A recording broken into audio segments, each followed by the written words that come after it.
Bismillahirrahmanirrahim. Alhamdulillahirabbil alamin. Allahumma shalli wa sallim ala sayidina Muhammadin salatan taftahu biha lana futuhal arifin wa tufaqihuna biha fid din wa ala alihi washabbihi. Assalamualaikum warahmatullahi wabarakatuh. Waalaikumsalam warahmatullahi wabarakatuh. Alhamdulillah kita bisa berkumpul kembali mengikuti kajian kalam Nabi dan kita masuk pada episode yang ketiga. Pada episode kali ini kita akan bahas sebuah hadis yang diriwayatkan oleh Imam Al-Baihaqi. Hadis ini berkaitan tentang keutamaan ilmu, keutamaan ilmu. Di mana disebutkan baginda Muhammad sallallahu alaihi wasallam bersabda, "Ughdu aliman au muta'alliman au mustami'an au muhibban wa la takunil khamis fatahlik." Kata Rasulullah SAW, "Ughdu aliman."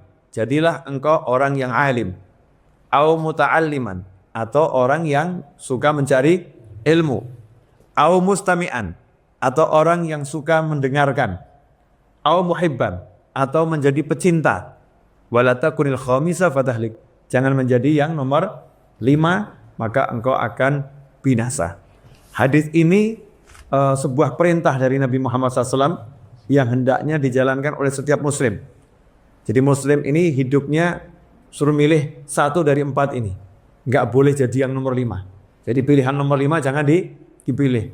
Nomor 1, nomor 2, nomor 3, atau nomor 4. Yang pertama apa? Ughdu aliman. Jadilah orang yang alim. Orang yang betul-betul berilmu. Nah, untuk jadi orang yang berilmu memang tidak mudah. Dibutuhkan pengorbanan yang besar. Pengorbanan waktu, pengorbanan harta. Jadi betul-betul alim. Bukan seperti sekedar orang yang hafal Al-Quran atau hafal hadis Nabi Muhammad SAW bisa dikatakan alim. Orang alim ini pangkat yang tinggi. Innama yakhshallaha min ibadihil ulama. Yang takut kepada Allah dari hamba-hambanya adalah orang-orang yang berilmu, yaitu para ulama. Kategori alim yang seperti apa? Orang alim yang betul-betul bisa takut sama Allah Subhanahu wa ta'ala. Orang alim yang menguasai Al-Quran dengan tafsir-tafsirnya. Orang alim yang menguasai hadis-hadis Nabi Muhammad SAW dengan penjelasan-penjelasan para ulamanya. Orang alim yang mengerti ilmu bahasa Arab. Orang alim yang mengerti kaidah-kaidah fikih dan ilmu-ilmu tentang persoalan-persoalan dalam ibadah sehari-hari. Luas ini alim. Nah, kalau kita nggak bisa jadi orang yang alim, ya karena nggak semua orang harus alim. Ya kalau semua orang alim nanti yang jadi orang bodoh siapa? Nah, jadi ada yang bodoh belajar, yang alim ngajar, kan begitu ya. Yang bodoh ada, tapi dia disuruh belajar. Yang alim ada, dia untuk mengajar. Maka kita ambil yang nomor 2. Nomor 2 apa? Muta'alliman. Orang yang suka mencari ilmu. Orang yang suka mencari ilmu, dia tinggal di pesantren misalnya, tinggal di asrama, mengkhususkan diri hanya untuk mencari ilmu. Ini namanya muta'allim. Kalau belum mengkhususkan diri, dia belum masuk kategori muta'allim. Nah, untuk kita mau jadi muta'allim mungkin susah. Kenapa? Kita nih hidupnya jadi tukang ojek misalnya. Tukang ojek mau tinggal di pesantren, repot ngojeknya nanti. Atau dia pegawai sebuah kantor. Ya, dia mau tinggal di pesantren, enggak bisa. Repot. Ada kewajiban yang harus dia penuhi sebagai karyawan. Dia dibutuhkan untuk keluarganya mencari nafkah. Maka untuk jadi nomor 2 enggak bisa. Ada opsi yang nomor 3. Apa opsi yang nomor 3? Au mustami'an, menjadi pendengar. Nah, kalau sekarang lewat audio streaming, ya, atau lewat video streaming, ya, mendengar dan bahkan melihat. Artinya tidak ikut proses langsung tinggal di sebuah asrama, tinggal di sebuah pesantren, tapi mendengarkan baik lewat kajian yang ada di majelis-majelis ilmu, hadir di sana duduk dan mendengarkan, atau lewat audio dan video streaming. Artinya bukan tinggal permanen, tinggal dalam waktu yang dari pagi sampai pagi lagi 24 jam, tetapi cuma pada saat-saat tertentu. Misal ada kajian hari Rabu dia hadir, kajian hari Jumat dia hadir, kajian hari Senin dia hadir, atau ada kajian hari Sabtu dia hadir. Mungkin kajiannya cuma 1 jam 2 jam, hadir. Mungkin sepekan cuma sekali. Ini masuk kategori mustami'an, pendengar. Ternyata tidak sempat jadi pendengar. Kenapa? Dokter dia sibuk. Tugasnya ngoperasi pasien, terima orang yang mau melahirkan. Tidak sempat punya waktu khusus untuk datang ke majelis ilmu. Nggak punya waktu tersebut. Maka jadilah yang nomor 4, kata Rasulullah SAW. Apa itu? Muhibban, pecinta mereka semua.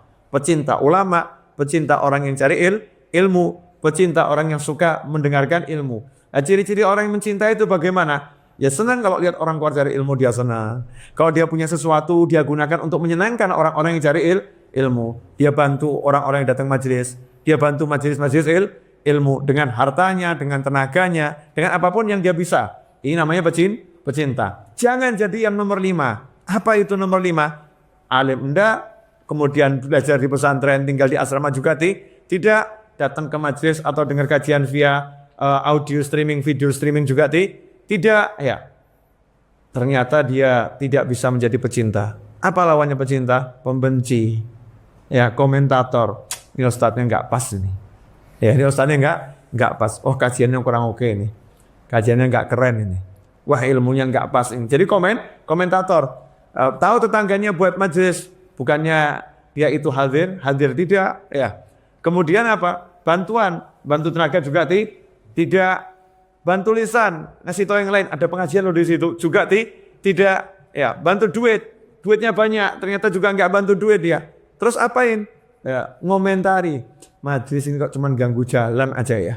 Suaranya kok mengganggu ketenangan masyarakat ya. Komentator yang enggak baik ya, mengomentari yang enggak pas, yang tidak sesuai hakikatnya. Maka orang yang seperti itu, ya kita jangan jadi orang seperti itu. Dan kalau ada orang yang seperti itu, maka kita enggak usah terlampau difikirkan ya. Kita doakan, kita maafkan, tetapi kasihan manusia yang seperti itu karena udah langsung mendapatkan ancaman dari Nabi Muhammad SAW. Janji dari Rasulullah, dan itu tidak mungkin tidak terjadi. Fatahlik, maka kamu akan binasa.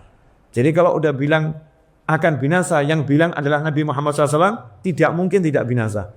Jadi orang yang gak suka sama ulama, gak suka sama orang yang cari ilmu, gak suka sama orang yang suka hadir di majelis, gak suka sama orang yang menjadi pecinta-pecinta para ulama dan mencari ilmu, maka orang tersebut dengan sendirinya akan dibinasakan oleh Allah Subhanahu wa ta'ala. Kamu akan binasa. Na'udzubillah min dzalik. Nasallahu afiyah. Semoga Allah menyelamatkan kita dari sifat yang nomor 5 dan menjadikan kita, anak kita, orang-orang yang kita cintai, keturunan kita, sahabat kita, satu dari 4 poin di atas. Orang yang berilmu, yang mencari ilmu, suka mendengarkan ilmu, atau pecinta mereka semua. Semoga bermanfaat. Wabillahi taufiq wal hidayah. Wassallallahu ala sayyidina Muhammadin wa alihi wasallam. Wal afu minkum. Wassalamualaikum warahmatullahi wabarakatuh. Waalaikumsalam warahmatullahi wabarakatuh.